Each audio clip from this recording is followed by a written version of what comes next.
नमस्कार, खबर समय जगत में आपका स्वागत है। मैं हूं आपके साथ अंकिता और आइए अब खबरें देखते हैं विस्तार से।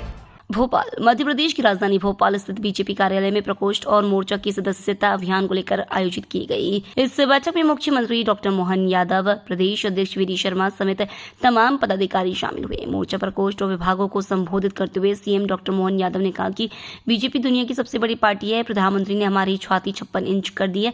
ये गौरवान्वित करने वाला पल है। रूस भी जाते हैं और यूक्रेन भी जाकर शांति की बात करते हैं। ये विचार नीचे तक ले जाना है। हम आप सबको सरकार में अच्छे सुझाव के लिए भी आमंत्रित करेंगे। लोकतंत्र केवल बीजेपी के कारण देश में बचा है। कांग्रेस ने हमेशा झूठ बोलकर काम किया। लोकतंत्र को लेकर क्या बोलेगी? सीएम ने कहा कि पूरा संगठन जमीनी स्तर पर सदस्यता अभियान में काम करेगा। प्रकोष्ठों से चर्चा करने के बाद सरकार अलग अलग प्रकोष्ठों के हिसाब से योजना बनाएगी, जिससे प्रकोष्ठों को आम लोगों से जोड़ा जा सके। अपनी भारतीय जनता पार्टी की मोर्चे प्रकोष्ठों की संयुक्त बैठक में आप सबका स्वागत करता हूँ, अभिनंदन करता हूँ।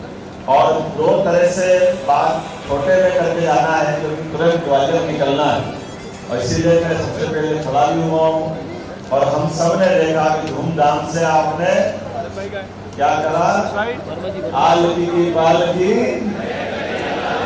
धूमधाम से आनंद से जन्माष्टमी मनाई। उसके पहले हमारा रक्षाबंधन का त्योहार आनंद से मनाया।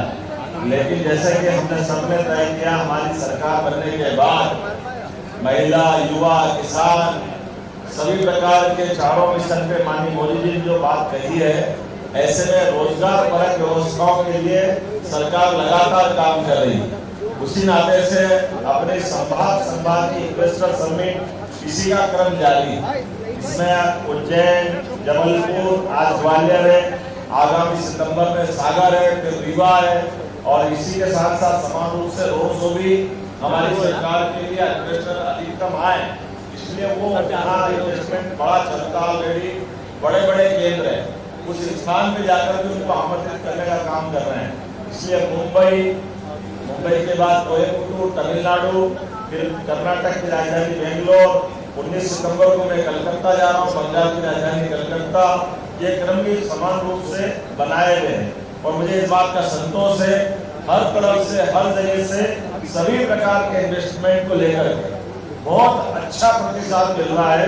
हमारे क्षेत्र में लगातार जहां हम इन्वेस्टर समिट करते हैं, वहां केवल इन्वेस्टमेंट करने की बात नहीं करते, उसी स्थान से पूरे प्रदेश के अंचल में अलग अलग स्थान पर कोई नई फैक्ट्री का भूमि पूजन किया जाता है, कोई बनी हुई फैक्ट्री का लोकार्पण कर रहे हैं, या हमारे अपने जो स्थानीय उद्योगपति निवेशक है का भी आप कृपया अध्ययन करें और उन पॉलिसियों के माध्यम से हम बाहर वालों को निवेशक बनाएंगे, वो आके काम करें, अच्छी बात है। लेकिन हम स्थानीय प्रदेश के लोगों को भी महत्व देना चाहते हैं।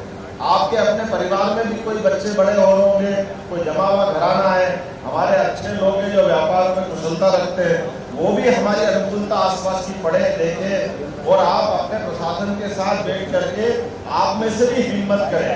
बहुत सारी प्रकार की योजनाओं में, खासकर रोजगार पर इंडस्ट्री, माताएं बहनें बैठी हैं, माता बहनों के लिए तो इतना बड़ा संभावना का क्षेत्र है कि इनके लिए खासकर रेडीमेड गारमेंट्स की इंडस्ट्रिया जो चल रही है, कॉटन इंडस्ट्री जो चल रही है, आप अंदाज लगाओ फैक्ट्री में 5,000 रुपया महीना 10 साल तक, जो हमने कहा कि हमारी लाडली बहनों के जो अमाउंट बढ़ेंगे, वो इसी प्रकार से अगर काम करने आती है।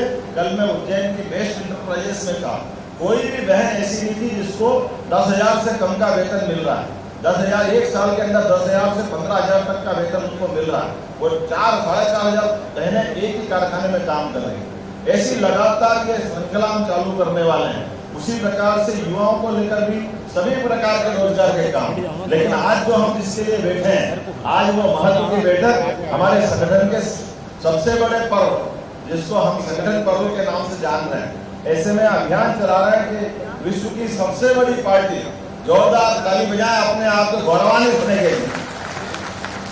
हम राजनीतिक क्षेत्र में हैं तो केवल राजनीति करने के लिए नहीं, हम राजनीति में अपने दो महत्वपूर्ण दृष्टिकोणों को लेकर के, एक तो भारतीय संस्कृति का दृष्टिकोण, जिसके लिए विस्तार से हम पंडित दीनदयाल जी को याद करते हैं, लेकिन उससे बड़ा दूसरा दृष्टिकोण हमारा है कि दुनिया के अंदर सबसे बड़े हमारी 5 निष्ठाओं में से एक हमारी लोकतांत्रिक पद्धति की निष्ठा है। इसलिए दुनिया का सबसे बड़ा लोकतंत्र, अगर लोकतंत्र है तो उस लोकतंत्र में सबसे बड़ी भूमिका अगर किसी ने निभाई है तो हमें गर्व है। भारतीय जनता पार्टी और हमारी पुरानी संस्था जनसंघ के जमाने से चली आई, इसके कारण से दुनिया में लोकतंत्र बचा है। आप अंदाज लगा लो 1977 के उस पहले वाले संघर्ष में अगर जनसंघ ने अपने अस्तित्व को मिटाकर भी हमको लोकतंत्र का अगर सूर्य का दर्शन कराया तो ये हमारे स्वर्गीय अटल बिहारी वाजपेयी से लेके सभी नेतृत्व के लिए जोरदार ताली बजाओ, जिन्होंने उस कांग्रेस के कुशासन के खिलाफ अपनी महती भूमिका अदा की और उसके परिणाम से आज ये वर्तमान का लोकतंत्र जिंदा है। कांग्रेस किस मुंह से लोकतंत्र की बात करेगी? कांग्रेस ने सदैव झूठ बोला, चालाकियां की, देश के साथ इतने प्रकार के अलग अलग प्रकार के उनके व्यवहार है कि हर बार लगता है कि कांग्रेस को तो महात्मा गांधी जी ने सही कहा था कि कांग्रेस को आजादी के बाद राजनीतिक दल के नाते से यात्रा नहीं करना चाहिए, लेकिन छोटे स्वार्थ के कारण से कांग्रेस के उस समय के नेतृत्व ने भी इस बात को, महात्मा गांधी जी की बात को नहीं माना था।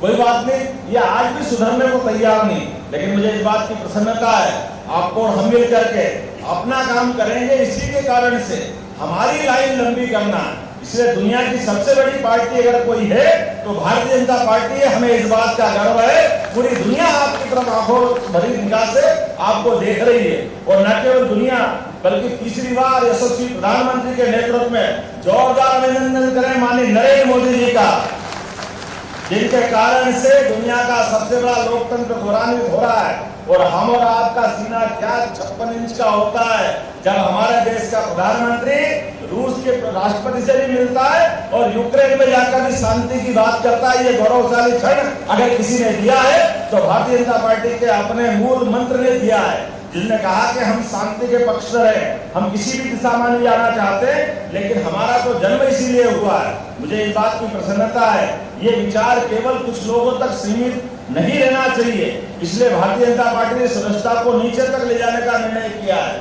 इसलिए पूरा संगठन पूरी ताकत के साथ पूरे देश में लगा है और इसलिए हमारा एक सिस्टम भी है कि हम 1 तारीख से लगा करके अभी अपने सारे पूरे कार्यक्रम में पूरे अपनी सारी ताकत को लगाएंगे। तो आज अलग अलग मोर्चा प्रकोष्ठ हम अलग अलग श्रेणियों के भले हो सकते हैं, लेकिन सामूहिक रूप से हरेक कोई मोर्चा, हरेक कोई प्रकोष्ठ एक साथ काम करेगा। भले हम चिकित्सा प्रकोष्ठ में हो सकते हैं, लेकिन अभी पार्टी की लाइन सामूहिक रूप से रहने वाली है। जब आपकी श्रेणी आएगी तब उस समय देखेंगे, आप युवाओं की बात करते तो उसमें युवाओं की देखेंगे, लेकिन अभी सामूहिक रूप से हम सदस्यता की अगर बात करना चाह रहे हैं तो सामूहिक रूप से हमको सदस्यता में एक साथ एक ताकत के साथ लगेंगे और यही हमारी बात का हल है। मैं आज के अवसर पर सदस्यता को लेकर के हमारा नेतृत्व विस्तार से आपसे बात करेगा, लेकिन मन में कुछ समय आपसे मिलने का, बात करने का था, इसलिए मैंने तय कार्यक्रम मेरा ग्वालियर वाला कल था, उसको बदल करके हमने कहा अपने पूरे प्रदेश के मोर्चे प्रकोष्ठ के लोग आ रहे हैं तो उनके बीच जरूर समय निकालना चाहिए। और सदस्यता के बाद सरकार के माध्यम से आपके अलग अलग मोर्चे प्रकोष्ठ के हिसाब से कौन कौन सी योजना हो सकती है, आपके मन में जो सरकार की योजना चल रही है वो तो हम बताएंगे, लेकिन आपके मन में भी कोई अच्छे आइडिया होंगे जिसके कारण से सरकार में इतने बड़े वर्ग को लाभ मिले और उनको समाज को सरकार के साथ जोड़े। इन विषयों के लिए भी आपको आमंत्रित करेंगे। मेरी अपनी ओर से एक अच्छी बैठक की आप सबको बधाई, बहुत बहुत धन्यवाद। भारत माता की जय। खबर समय जगत के लिए संवाददाता आदित्य सराठे की report. For latest news, subscribe to our channel and press the bell icon